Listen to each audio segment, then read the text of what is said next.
मैं शेफई आया हूँ। कार्यालय अधिशासी अभियंता विद्युत वितरण खंड तृतीय शेफई इटावा।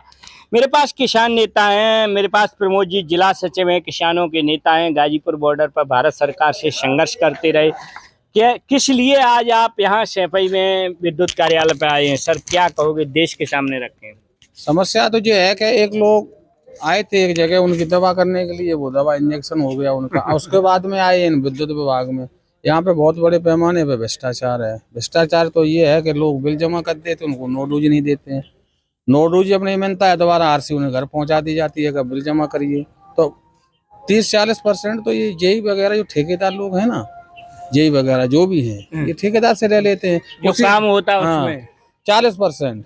देखो, 40% कमीशन ठेकेदारों से ये अधिकारी वसूलते हैं। अगर कोई विद्युत विभाग में काम होता है तो बड़े पैमाने पर कमीशन खोरी होती है, ये किसान नेता बता रहे हैं। और जब इतने बड़े पैमाने पर ये कुछ ठेकेदार ये भी बता रहे थे कि ईमानदार वगैरह का जो पेमेंट होता है वो फर्जी पेमेंट हो जाता है। जब फर्जी पेमेंट होंगे और बड़े पैमाने पर कमीशन खोरी होगी तो ये पैसा कहीं ना कहीं टैक्स के रूप में आम जनता से वसूला जाएगा। हालांकि मैं सबसे पहले शेफई की जमीन धरती पर खड़ा हूँ। यहाँ से नेता प्रतिपक्ष अखिलेश यादव, माननीय शिवपाल सिंह जैसे देश के कद्दावर नेता आते हैं। और मैं राज्य सरकार से भी कहूँगा कि ये जो विद्युत विभाग में बड़े पैमाने पर भ्रष्टाचार है उस पर लगाम लगाई जाए। क्या कहोगे नेता प्रतिपक्ष अखिलेश यादव से? मैं तो इस जो प्रतिपक्ष नेता अखिलेश यादव से पाल जी से एक निवेदन कर रहा हूँ कि ऐसे जो कर्मचारी अधिकारी हैं इनकी जांच की जाए और इनके साथ में जो भी और है लिप्त, जैसे जेई है और भी जो मतलब इनकी जो दलाल टाइप के, जैसे दलालों का अड्डा हो जाता है इन कर्मचारियों के साथ में और उनके साथ में। अच्छा सर, एक क्वेश्चन है आपसे। जैसे ठेकेदार जब कमीशन 40% देगा या ईमानदार की फर्जी पेमेंट होंगे हमारे प्रदेश में विद्युत विभाग में, तो कहीं ना कहीं विद्युत विभाग को टैक्स के रूप में, आम पब्लिक में बिल के रूप में पैसा वसूलना पड़ेगा। किसानों से वसूला जा रहा है भाई। जब जब 40% जब वो उनको दे देंगे तो वो निकालेंगे तो किसान पे, उसके विरोध में किसान जाते हैं और किसानों का शोषण हो रहा है, किसानों से वसूला जा रहा है इस पैसे को।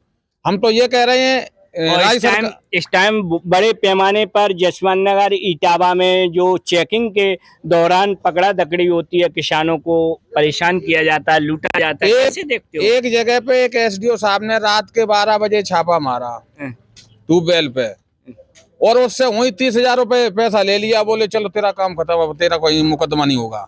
ये अधिकारी है का भ्रष्टाचार है? बताइए। कल बता रहे एसडीओ जसवंत नगर, कोई बता रहा है यहाँ 60,000 रुपया ले लिया सिद्धार्थ डिग्री कॉलेज के लोगों से, एसडीओ जसवंत नगर ने। अरे ऐसे एसडीओ के मतलब इसके साथ में तत्काल कार्रवाई की जाए, इस पे मुकदमा कायम किया जाए, इनके विरुद्ध कार्रवाई की जाए, सख्त से सख्त कार्रवाई की जाए और ऐसे एसडीओ जेई जो भी अधिकारी कर्मचारी हैं इनके खिलाफ तत्काल मुकदमा कायम किया जाए। ये को बहुत बड़ी बात। क्या कहोगे चाचा? जो तत्काल इनकी नौकरी समाप्त कर दी जाए। नौकरी एक बहुत बड़ी बात है कि चाचा ने कहा नौकरी समाप्त कर दी जाए। मैं अखिलेश यादव नेता प्रतिपक्ष और मुख्यमंत्री योगी आदित्यनाथ जी से अपील करूंगा कि हमारे प्रदेश में बड़े पैमाने पर बेरोजगार है। जब ऐसे भ्रष्ट कर्मचारियों अधिकारियों की क्या जरूरत है? विधानसभा में एक ऑर्डिनेंस पास करें और ऐसे भ्रष्ट अधिकारियों कर्मचारियों को निकाल के बाहर कर दो। हमारे प्रदेश में इतना बेरोजगार है कि इनसे कम वेतन में पूरे प्रदेश की व्यवस्था संभाल देगा। ये किसान नेता आए, ये बता रहे बड़े पैमाने पर विद्युत विभाग में भ्रष्टाचार है। ये लोग जो भ्रष्टाचार करते वो राष्ट्रद्रोह है, ये देश के खिलाफ है और इन्हें देश सम्मान देता है, भ्रष्टाचार अधिकारियों को सम्मान। आजकल आप देख सकते हो जो प्रॉपर्टी है देश की वो डाइवर्ट हो रही है। जेई अधिकारी, जो जेई एक्सीएन या जो भी अधिकारी है, आप इनकी प्रॉपर्टी की सर्वे करवा लेना, पता चल जाएगा इनके पास इतनी दौलत, अकूक दौलत कहां से आ गई। ये बड़े पैमाने पर लूट करते हैं, ये किसान नेता बता रहे हैं। हमारे देश के लिए मैं देशवासियों से अपील करूंगा कि भारत सरकार और राज्य सरकार से कहो कि ऐसे कानून लेके आए, जब भ्रष्ट अधिकारी और कर्मचारी नहीं सुधरते हैं तो मेंबर ऑफ पार्लियामेंट या विधानसभा के जो मेंबर हैं एक ऑर्डिनेंस पास करें, ऐसे कर्मचारियों को हटा के बाहर कर दो।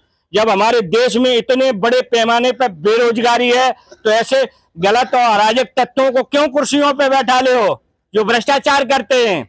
ये सच्चाई है। ये ठेकेदार हर जगह चिल्लाते हैं कि 30 से 40% कमीशन लगता है, एमएनआर में फर्जी पेमेंट हो जाते हैं, बड़े पैमाने पे एसडीओ वगैरह वसूली करते हैं। तो क्यों ऐसे लोगों को कुर्सियों पे बैठा लिया? देश को कहीं ना कहीं डिसीजन लेना होगा, देशवासियों को सोचना होगा। और नेता प्रतिपक्ष, मैं आज शहपई से बोल रहा हूं, आपके गांव से, आप इस विषय पर सदन में चर्चा करें। कैसे गलत अधिकारियों कर्मचारियों को निकाल के बाहर कर दो। हमारे देश में इतना युवा बेरोजगार है कि इनसे कम वेतन में पूरे देश की व्यवस्था संभाल देगा, प्रदेश की व्यवस्था संभाल देगा। बहुत बहुत धन्यवाद। इसी के साथ मैं कपिल यादव, MBM न्यूज 24, शहफई, इटावा, उत्तर प्रदेश।